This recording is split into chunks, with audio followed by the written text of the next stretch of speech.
wanted to end the panel with something that's a little bit more forward-thinking, a little bit more experimental, something focused on Gen Z and Gen Alpha that is really native to them, and think about sort of the future of where beauty's going. I think that for all of us, for Gen Z and Gen Alpha, gaming and the metaverse is native to them. I think for most of us in this room, not so much. But I think if you're like me, I'm fascinated by it. I think I understand it, and then I don't. But I'm so curious about it. So we did a similar panel last year. Maya has come and got stuck in an hour and a half worth of traffic for this panel, but has such a great experience from sort of the brand perspective. We have the head of beauty from Roblox here, so right from the source. We have a creator, which is amazing, and an agency. So we have sort of the full spectrum of how you can sort of contemplate entering sort of the space. And hopefully we can do a little education on how you can enter it, how it works, and where it's going to go. So from that perspective, Justine, when it comes to gaming, Roblox is the dominant player in the space. And it's kind of become ground zero for beauty, entering the metaverse. I think, we've done 3 of these events. Yeah. And I remember 3 years ago, it was like, it was metaverse. People were hiring chief metaverse officers, but we had no idea what they were going to do. And then last year, it was like, the metaverse is dead. And it's been like sort of this crazy roller coaster. But for Gen Z and Gen Alpha, it's just kind of where they are. So I would love to get your perspective on, can you share what makes Roblox tick and why beauty brands are sort of flocking to the platform? And maybe give us some stats on sort of size and engagement. Absolutely. Thank you for having me here. I think most people think of Roblox as a single game, but actually it's an immersive gaming platform and a platform for creation. So we provide the tools, products, and services so that anyone who has internet access can become a creator, which means that all content on the platform is created by the community and for the community. And the community is huge. It's almost 80 million daily active users spending 2.4 hours per day. So Mark from Beaumont earlier was saying, we have to look to see where our customer is. And quite frankly, this is where most of your future consumers are sitting, spending so much time with one another. And they come for 3 main things. Number 1, always to have fun. Number 2, to socialize with their peers and friends. And then 3rd, they come to self-express. Self-express is interesting because when you sign up for an account on the platform, you create a digital avatar.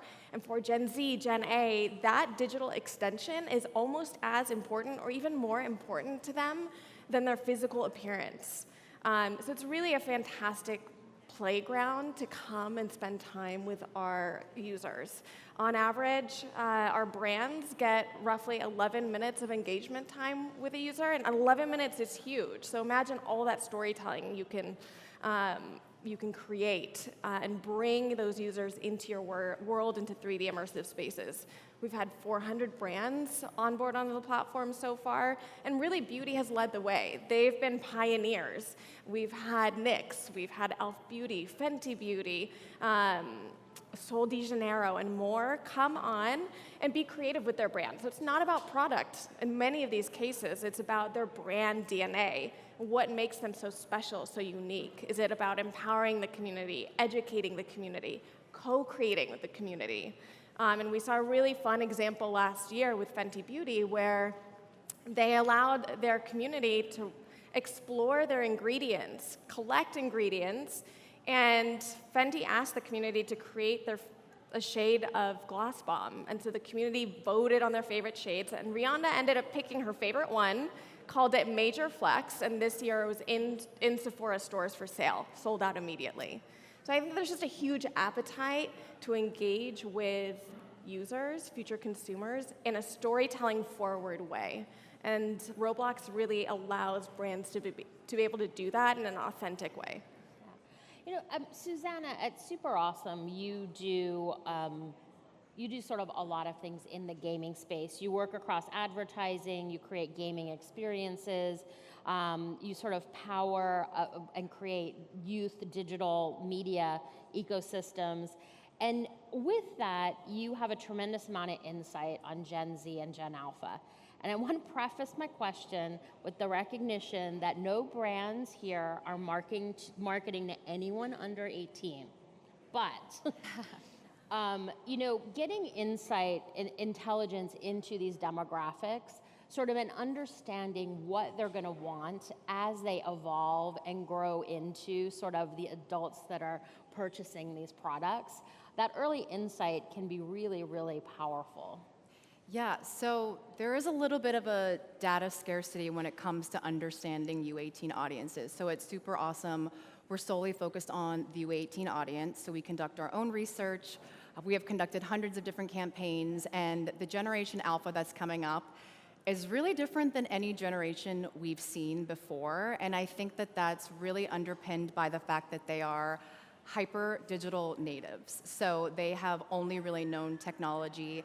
Some stats on that, just the 7 to 12-year-olds, 60% have a smartphone, and that number jumps from 78% from 13 to 17-year-olds. So they have these devices, and that's just mobile devices. That's not counting tablets, gaming consoles, and smart televisions, which many of Gen Z and Gen A have all 4 of those. So what that has sort of unlocked is this ability to discover brands and research brands and engage with brands at a much, much earlier age than a lot of us in this room. So there's kind of 4 key trends that I think extracting from Gen A and Gen Z that beauty brands should really be aware of. And the first and foremost is just that they are so digitally native, so savvy, and they're really able to spot BS early. So they're just so used to engaging with influencers and seeing themselves also kind of peer-to-peer as influencers. So that's really, really important as they age, just to kind of be a part of something. That's why there is such a huge draw to beauty, because they're being exposed to it earlier, and they want to belong, and they want to kind of join that they're seeing and emulating. Another key thing is that Gen Alpha they're trendsetters. They really consider themselves trendsetters. 1 in 3 Gen A consider themselves a trendsetter. And I think that we're really seeing that, especially over the last year, as kind of new words and phrases have entered the lexicon that are kind of directly from the Gen Alpha audience. So I don't know if anyone in here has kids or they're aware of terms like skibbity toilet. That was like a really major kind of word that entered the lexicon this year that is actually from a viral YouTube video for Gen Alpha. So that's one example. Another thing to be aware of is that they have tremendous spending power. Because they're able to kind of research their own products and be aware of products at a very early age, they're telling their parents exactly what they want, and they're getting it. And really for kind of that Gen A, which is sort of like anyone born after the year 2010, 15-year-olds and under, 46% have their own debit card and are spending digitally on e-com themselves and telling their parents exactly what they want. So by 2025, the spending power for Gen A is going to pass over $5 trillion, which is really, really significant. So I just think as they continue to age and set trends, they're really, really important to pay attention to, because also they are so inherently linked with gaming. So 90% of Gen Alpha identify as gamers, and they're growing up with platforms like Roblox and Fortnite, which have really become not just gaming, but it's social media, as Justine said. It's also expanding into commerce, and obviously the gameplay that's sort of just kind of the fun and the activity that they're kind of coming to the platforms for too as well. So that kind of blurring of virtual and physical in their lives is really, really front and center as well, and really important to pay attention to as they age, because they're expecting virtual experiences from shopping to dressing their avatar, and it's just really, really important to pay attention to as they're not necessarily being targeted by brands yet, but again, they're aging quickly, and that as with all generations, the younger generations really kind of set the tone and kind of get everyone inspired for what's to come. So very, very different generation approaching, and yeah, very important to pay attention to. Yeah. So, Len, I'm going to ask you to take your influencer hat off for a moment, because you really are sort of the generation that as a beauty industry, we're so curious to sort of understand what makes you tick. And, and what I'm curious about is what drew you into the world of gaming, and how do you like to experience brands in the space? Because I also think for a long time the perception was that gaming wasn't a place where girls were. It felt very male dominated, and now it feels like there are a tremendous amount of influencers that are female, and it is a very female space. Yeah. Well, I've kind of always been into gaming, but Roblox especially caught my eye just because of the millions of experiences on Roblox and the fact that so many brands are coming onto Roblox now. I've worked with quite a bit, and what really catches my eye, not from an influencer standpoint, but from like a player, because I play Roblox like on my own, and I go into these experiences. So when I see a brand say, oh, here's a UGC item you can come get for free, like I will go get that UGC item every single day. And I think that's what players like. They like dressing their avatars in these UGC items. I know Elf had pretty creative UGC items. They had like a mascara crown, they had like lipstick, like different accessories that you haven't seen with like a brand. So I dressed my avatar in these, and I saw some people that would join my servers wearing these items. So everyone loves like a UGC item in these branded experiences, and especially if it's something that you can keep coming back to. But with Roblox, there's so many different things you can do, and you can express your avatar in many different ways and millions of games. So that's kind of what attracted me to Roblox, and I play it every single day. And then you sort of became an influencer, Yeah. and now it's sort of your career. Yeah, Or it a is part my of it. career. I started content in 2020 with Roblox, but I've been playing for like ever. But yeah, Roblox, I make content on it every single day. I did earlier today, streamed the Roblox event. So yeah. Maya, first of all, thank you for coming again. You're a resident brand Roblox expert. But I think it's really because Nyx, in my mind, was one of those brands that was really an early adopter in what was sort of a new platform. And now it feels like it's such an integral part of the brand itself. What does sort of a marketing toolbox look like, kind of in the gaming space? Like, what are you looking to get out of these experiences? Because I think as beauty brands, we're always so focused on selling product, selling a physical thing. And that's not this. This is storytelling in a very different way. Yeah, absolutely. And first, thank you for having me for a second year in a row. I'm very happy I made it here on time. So first, I think for NYX Professional Makeup as a brand, our community is our driving force. And our promise to our community, to our creator community, is to provide the most accessible, professional, quality tools for unstoppable self-expression, no matter where they might want to self-express, whether that's in the real world or in the digital space. And we over-index in Gen Z. And also, I think for most beauty brands, even though the largest population in terms of consumers is still skewing older, Gen Z tend to be the tastemakers. And so this is a focal point for a lot of brands. And we try to make sure that we are delivering on our promise on providing tools for unstoppable self-expression, both in the physical and digital spaces, whether that is in gaming worlds like Roblox, or leveraging augmented reality with Beauty Bestie on Snapchat, or whatever you might imagine. It's wherever consumers want to self-express, we want to be there, and we want to be the brand that helps them do that in an accessible way. So when we think about gaming, and I think Justine mentioned that gamers or people that are in the space really associate or place a lot of importance on their avatars and how they show up in these digital worlds, and it's a place where they socialize and engage with friends that they know both in the real world and in the digital space. So how you show up, self-expression is very important in this platform. So obviously for beauty, it makes sense for NYX, it makes sense for us to be there. And then in terms of the toolbox or the primary reason why we would be in that space is that yes, you want to sell product, but people buy product from brands that they love, from brands that they know and that they remember and that they have a positive experience with. And so brand awareness and affinity building is extremely important. And as Justine mentioned, on average, players are spending 11 minutes with a brand inside Roblox versus 7 seconds on social media reels or what have you. So obviously, your lift on brand awareness and affinity is going to be much stronger if you get a consumer to spend 11 minutes with your brand versus 7 seconds.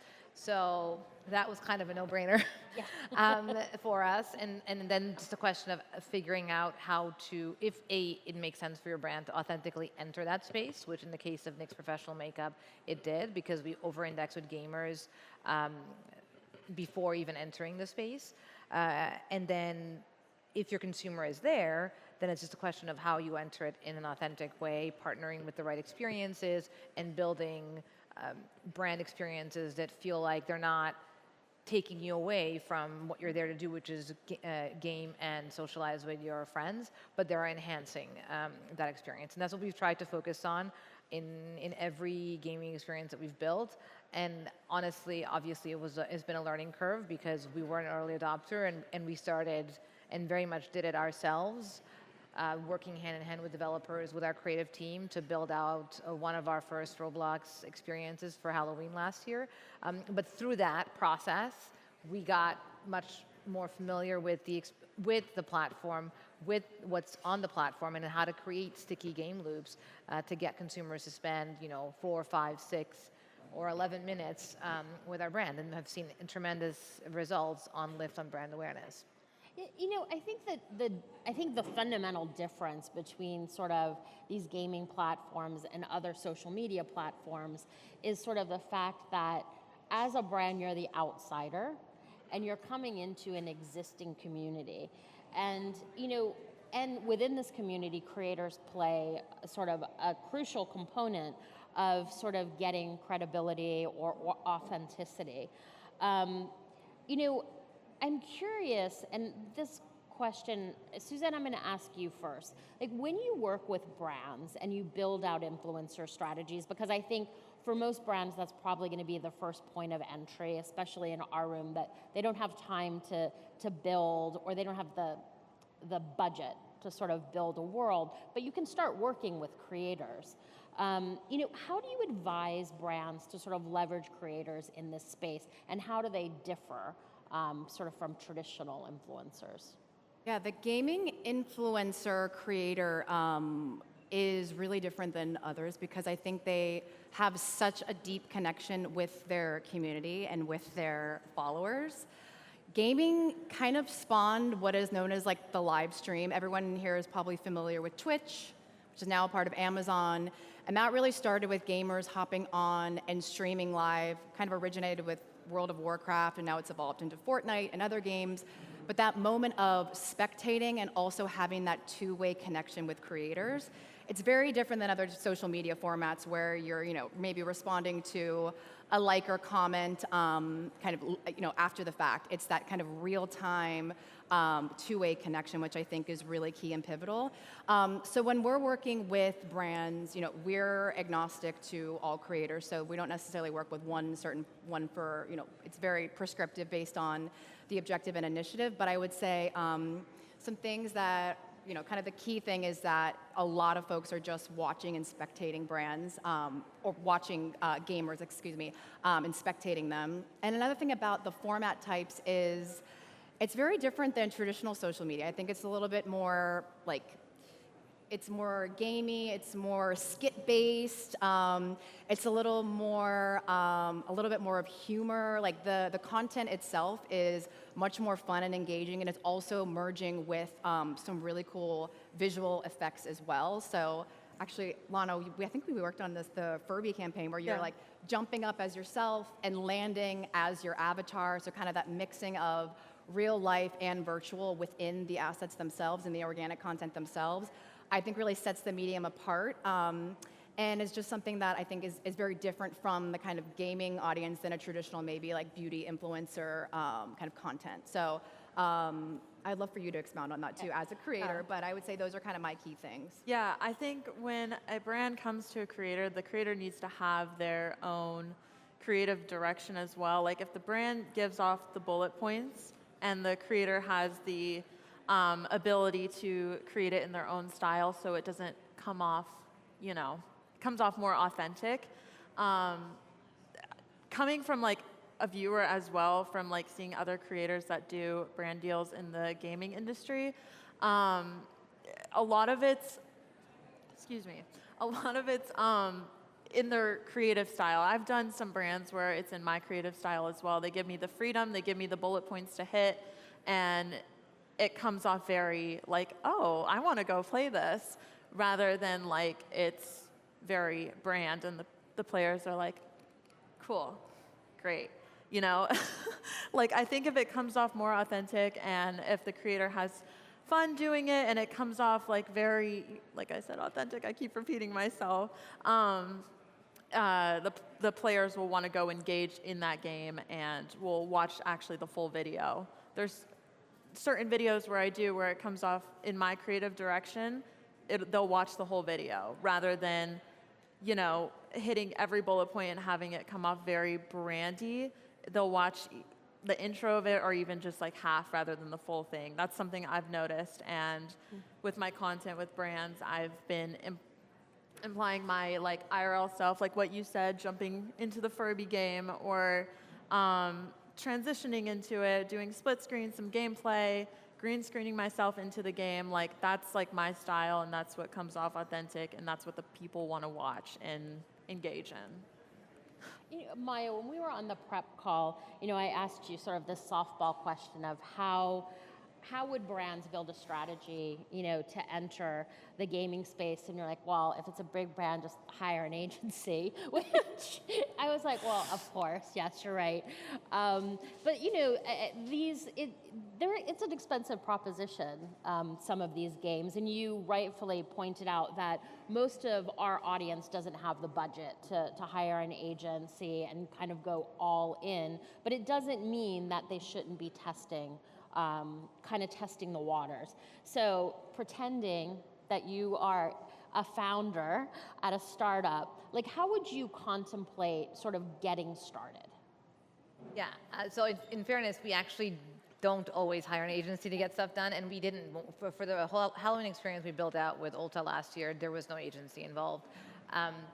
So I think it's like fundamental, which is who is your community, who is your consumer, where are they? Are they in the gaming spaces? And do you have a connection with your consumer? And so let your community, if you will, guide you. If they are in those spaces, connect with them and understand what they enjoy, what they like, what creators they follow, and then connect with those creators and kind of let your community guide you in what's interesting to them and how they would want to see you involved, and then allow and connect with the creators that matter to your community, and then see if there's something you can co-develop. I mean, to be honest, the experience we built with Ulta, my team spent 4 months playing games, trying to figure out how to build sticky game loops, working with their developers hand in hand with our creative team who had never built a game to build out the entire experience and the UGC items that ended up being, as Lana was saying, the driving factor to the experience, because we were giving them away for free. So it's absolutely possible, and we did not, for that particular project, hire an agency, but you just have to actually go and get your, roll up your sleeves. You had a team that is very into the space. Well, I mean, a team that was curious but not into it. Like, none of us were Roblox gamers before we started working on the project. So I think it's just a curiosity of going into the platform and literally play some games. Like, look at what's popular, what's trending. But also, if you have a community, you can ask them. Like, we send emails and run surveys with our database all the time to see what they want to see more of, what they like, if we offer this versus that. So, I mean, there's lots of ways to do it, I think, on a bootstrap budget. You just need to roll up your sleeves and get yourself in there. Yeah. I think this is also, we did a previous panel on sort of building cross-generational teams.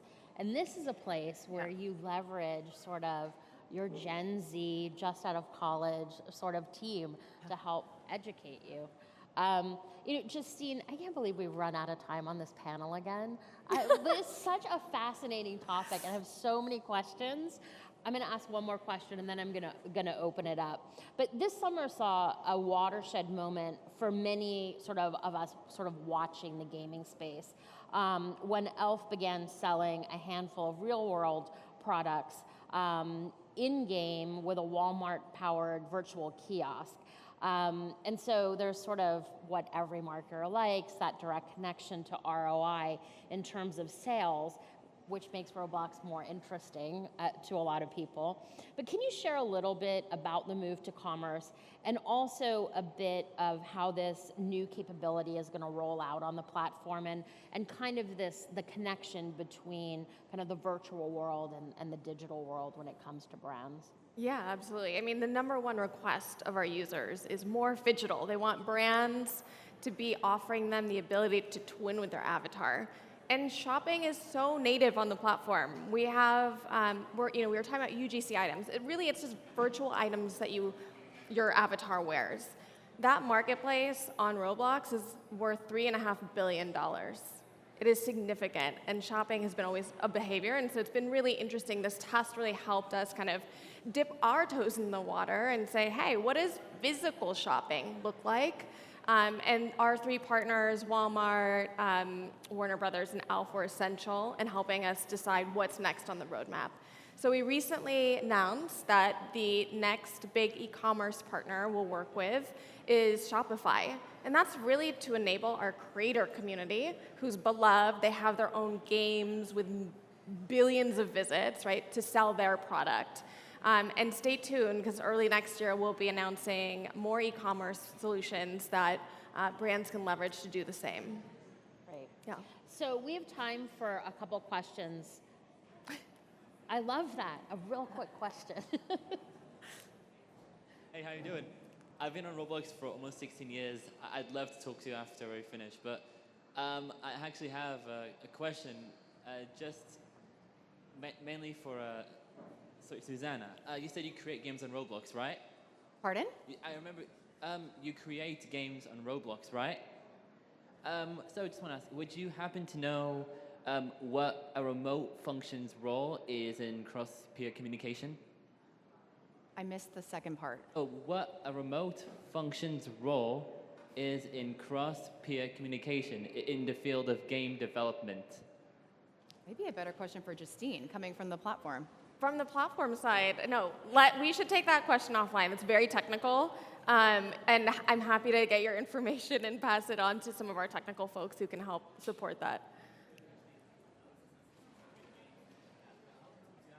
Yeah. Yeah.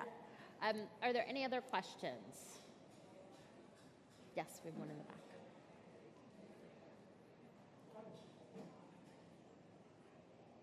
Hi, I'm Julia Labaton, Red PR. A question for Justine about Roblox. What does it take, or how is it possible for a smaller indie brand to have a significant presence on Roblox that's like under $300,000? Okay, yeah. I mean, I think what is the beauty about Roblox is that if brands want to enter authentically, and really at any entry point, they can work with creators. And we have all types of creators. We have game creators. We have creators who develop these avatar items. And so we see a lot of our smaller beauty brands come in and work with game developers who can stand up a really cool small experience for them within the budget that they want, or create a really cool avatar UGC collection for them.